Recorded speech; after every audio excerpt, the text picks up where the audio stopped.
देखो ये पोलराइजेशन के जो आपको पहला लेक्चर मैंने दिया था उसके बाद का जो कुछ भी है वो देख लेते हैं इसमें। जैसे देखो इस तरह की ये जो लाइट है इसको हम बोलेंगे ऑर्डिनरी लाइट ऐसे दिखा लो या फिर इसको ऐसे दिखा लो। पहले ये बताया था मैंने, ये अनपोलराइज लाइट है और इसको हम बोलते हैं पोलराइज़र, है ना, ये पोलराइज़र है। अब इस पोलराइजर से जब ये लाइट रे जाएगी तो यहाँ पर आएगा I/2। जो इंटेंसिटी अगर I है तो इसमें इंटेंसिटी कितनी मिलेगी, I/2। ये ट्रांसमिशन एक्सिस है ना। तो वही लाइट रे यहाँ से निकल पाएगी जो इस ट्रांसमिशन एक्सिस के क्या है, पैरेलल है ना। तो ये लाइट क्या हो गई, पोलराइज लाइट हो गई। ठीक है। अब एक और चीज़ होती है एनालाइज़र। जैसे ये देखना हो कि ये लाइट रे पोलराइज हुई या नहीं हुई, तो उसके लिए होता है एनालाइज़र। तो एनालाइज़र क्या करते हैं, जैसे ये मैंने नाम दिया पोलराइज़र,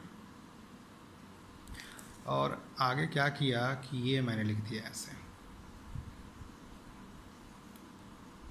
ये मान लो एनालाइज़र है ना, इसको नाम देंगे।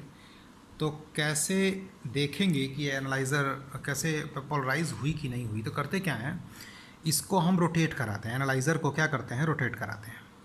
ठीक है ना। जैसे मान लो एनालाइज़र, पहले देखो ये पोलराइज लाइट है, अब ये इसके पैरेलल है तो पूरी लाइट निकलेगी यानी इंटेंसिटी मैक्सिमम आएगी, है ना। अब इसको हम घुमाएंगे तो जैसे आपने लॉ ऑफ मैलस पढ़ा होगा कि इसके और ट्रांसमिशन एक्सिस के बीच में एंगल मान लो अगर थीटा है तो जो लाइट इमर्ज होती है उसका जो इंटेंसिटी होता है वो फार्मूला होता है I cos स्क्वायर थीटा। कितना होता है, I cos square theta. Theta जो है वो इसके और ट्रांसमिशन एक्सिस के बीच का एंगल है। ऐसे मान लो कि पहले लाइट रे देखो ऐसे निकल रही है और ट्रांसमिशन एक्सिस ऐसे है, तो दोनों के बीच में एंगल कितना है, थीटा, 0 डिग्री है। तो इंटेंसिटी कितनी आएगी, I मैक्सिमम। अब मान लो ये घुमा रहे हैं, ये घुमा के इसको ऐसे कर दिया, तो अब इसके और इसके बीच में एंगल कितना है, 90। तो इंटेंसिटी कितनी हो गई, 0 हो गई। तो एक पूरे रोटेशन, एनालाइज़र के एक पूरे रोटेशन के लिए इंटेंसिटी 2 बार मैक्सिमम और 2 बार मिनिमम होती है। और ये इंटेंसिटी में जो वेरिएशन होता है इसको हम सेंस कर सकते हैं। तो अगर इंटेंसिटी में वेरिएशन होता है तब बोलते हैं कि लाइट रे पोलराइज हो चुकी है। ठीक है। और यही मैं यहाँ पे लिख दिया है यहाँ पे कि अगर लाइट रे जब इमर्ज होती है, आप इस नोट्स को पढ़ लीजिएगा, तो वो लॉ ऑफ मैलस से ही डिसाइड करते हैं।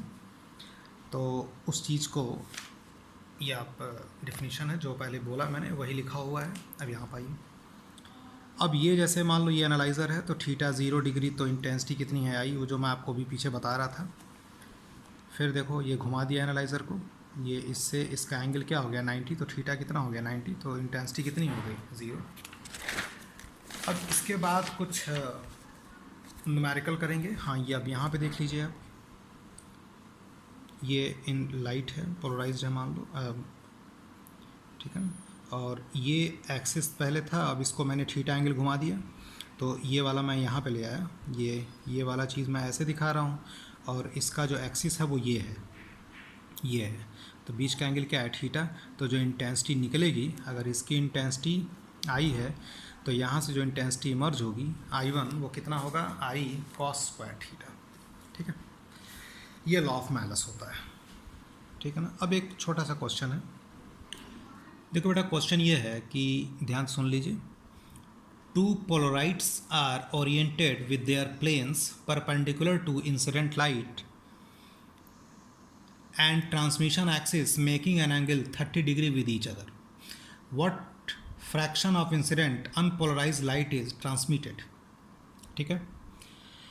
तो यहाँ पे मान लो कि इंटेंसिटी I है, तो ये तो पहले पोलराइज़र है, तो ये अगर अनपोलराइज लाइट है तो यहाँ पे इंटेंसिटी कितनी मिलेगी, I/2। अगर ये पोलराइज लाइट होती और ऐसे एक्सिस होता अगर, तो ये इंटेंसिटी I ही होती, लेकिन यहाँ पर मैंने अनपोलराइज दिया है। और देखो ये एंगल यहाँ से जो भी होगा, तो जैसे जो आपको बताया था I cos स्क्वायर थीटा, तो एक पूरे साइकिल के लिए cos स्क्वायर थीटा का एवरेज वैल्यू क्या होता है, 1/2, इसलिए भी हम यहाँ पर I/2 बोल सकते हैं, है ना। तो ये अनपोलराइज लाइट है, I यहाँ से निकला पोलराइजर से, तो इंटेंसिटी कितनी हुई, I/2। अब इसको इस वाले ये एनालाइज़र समझ लीजिए, यहाँ से निकलना है तो देखो ये जो लाइट है वो ऐसे है और इसका जो ट्रांसमिशन एक्सिस है वो कितना एंगल बना रहा है 30 डिग्री। तो यहाँ से जो इंटेंसिटी निकलेगी वो इसके लिए तो इनिशियल ये हो गया ना I/2, तो कितना निकलेगा I/2 cos स्क्वायर 30, और cos स्क्वायर 30 की वैल्यू होती है √3/2 का स्क्वायर यानी 3/4, यानी कितना इंटेंसिटी इमर्ज हुआ 3I/4। ठीक है। अब पूछ रहा है कि what fraction of incident unpolarized light, sorry ये 3I/8 होगा। तो पूछ रहा है कि what fraction of incident unpolarized light is transmitted. ठीक है ना। तो जो अनपोलराइज लाइट की इंटेंसिटी थी वो कितना तो माना था आपने I' माना था, मतलब I माना था, और ये कितना है 3I/8 है ना। तो ये कितना हो जाएगा 3/8 हो जाएगा फ्रैक्शन इसका, मतलब ये आ जाएगा 0.375 यानी 37.5%। जैसे अपने को फ्रैक्शन निकालना है ना, तो इंटेंसिटी कितनी इमर्ज हुई 3I/8, और जो I आपने अनपोलराइज लाइट का लिया था उसे डिवाइड कर दिया तो फ्रैक्शन कितना आ गया 3/8, लेकिन परसेंटेज पूछा हुआ है तो 3/8 इंटू 100 कर दोगे तो परसेंटेज आ जाएगा, है ना। एक क्वेश्चन और है। अब इसमें 3 पोलराइड लिए गए हैं, इसमें मैंने 3 पोलराइड लिया है, उसको समझिए ध्यान से। तो क्वेश्चन में ये दिया हुआ है, ध्यान समझ लीजिए कि यहाँ पे मान लीजिए इंटेंसिटी आई है, तो सीधे सीधे पूछ रहा है 3 पोलराइड है, एक ऐसे है और एक एक्सिस ये है और तीसरे का एक्सिस ये है। ध्यान से 1 मिनट, ये ऐसे है, ये अनपोलराइज लाइट है, ऑर्डिनरी लाइट है, एक पोलराइड यहाँ है, एक का एक्सिस ये है, तीसरे का ये है। तो फाइनल पूछ रहा है कि कितना इंटेंसिटी आपको मिलेगा, है ना। तो देखो ये आई है तो यहाँ से निकलेगा तो कितना मिलेगा I/2, पहले आपको बता चुका हूँ। अब ये वाला लाइट और ये वाला मतलब यहाँ ले आओ, और ये दूसरे वाले का ट्रांसमिशन ये है, दोनों के बीच का एंगल कितना है I/2, तो यहाँ से कितना निकलेगा I/2 cos स्क्वायर थीटा। अब एक ये है, अब इसके हिसाब से, अब यहाँ पे नहीं देखेंगे, इसका इसके साथ देखा, अब इसका इसके साथ, तो इसका ट्रांसमिशन एक्सिस ये है और इसका ये है, तो ये एंगल देखना है, ये वाला एंगल थीटा दिया है, तो ये वाला एंगल कितना हो गया 90 माइनस थीटा। तो इस पे जो ये वाला है, ये एंगल कितना था 90 माइनस थीटा, तो यहाँ पे जो लाइट गिर रही है उसकी इंटेंसिटी कितनी है I/2 cos स्क्वायर थीटा, तो यहाँ से जो निकलेगा वो होगा I/2 cos स्क्वायर थीटा, और इसका cos स्क्वायर 90 माइनस थीटा, तो I/2 cos स्क्वायर थीटा और cos 90 minus theta sine theta यानी साइन स्क्वायर थीटा, ये आपका आंसर आएगा। ठीक है ना। तो ये पोलराइजेशन के इतने क्वेश्चंस थे आपके। अब जैसे पोलराइजेशन कैसे होता है, तो polarization by reflection, polarization by scattering, तो ये सब तो आप NCERT से पढ़ भी लेंगे तब भी समझ में आ जाएगा। फिर भी मैं थोड़ी सी चीज़ आपको पोलराइजेशन बाय, जैसे आपको ब्रेवेस्टर लॉ पढ़ाना है मुझे, तो पोलराइजेशन ऑफ स्कैटरिंग के बारे में थोड़ा जान लीजिए और तब पोलराइजेशन बाय रिफ्लेक्शन देख लेते हैं। जैसे पोलराइजेशन बाय स्कैटरिंग में क्या होता है कि जब लाइट रे एटमॉस्फेयर के जो टीनी पार्टिकल्स हैं, स्मॉल पार्टिकल्स हैं लाइक डस्ट, एयर मॉलिक्यूल्स, जब इनके ऊपर गिरती है तो जो उस मॉलिक्यूल्स के, यानी डस्ट मॉलिक्यूल या जो एयर मॉलिक्यूल है, जो एयर मॉलिक्यूल्स है उसके जो इलेक्ट्रॉन्स होते हैं वो इस लाइट को एब्जॉर्ब करते हैं। एब्जॉर्ब किया तो एनर्जी मिली, तो इसलिए इलेक्ट्रॉन जो होते हैं ये वाइब्रेट करना शुरू करते हैं।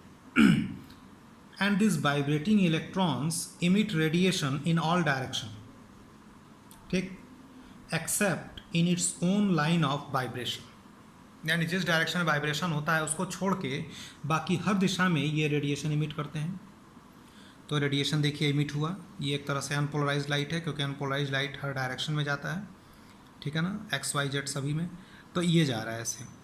अब क्या हुआ कि ये जो डायरेक्शन जा रहा है, तो यहाँ पे आप स्कैटरिंग जब कराते हैं तो जो लाइट रे इसके डायरेक्शन के परपेंडिकुलर डायरेक्शन में, समझ रहे हैं?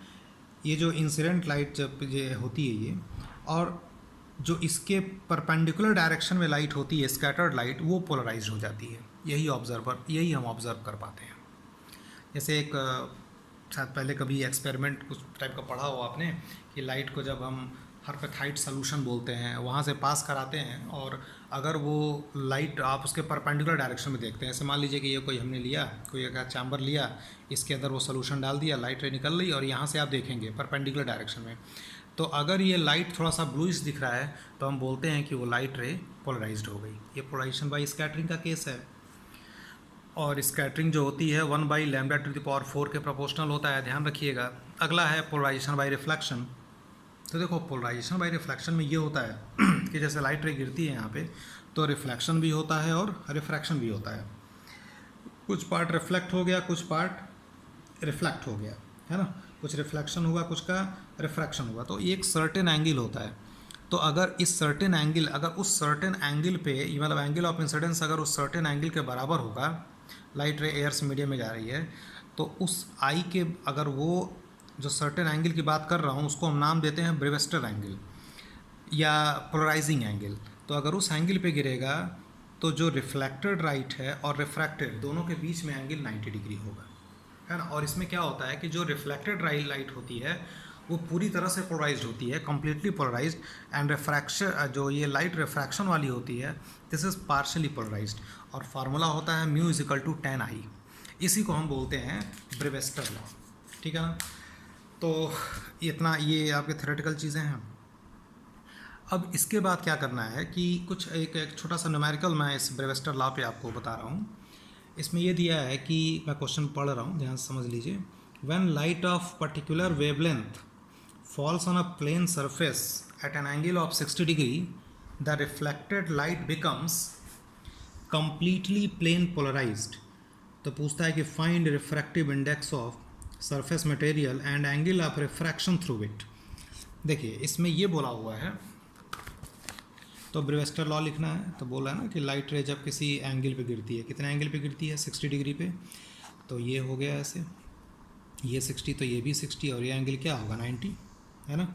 तो पूछता है कि म्यू की वैल्यू पूछो, तो म्यू = 10I, मतलब 1060, तो आंसर क्या आ गया, ये √3 आ गया।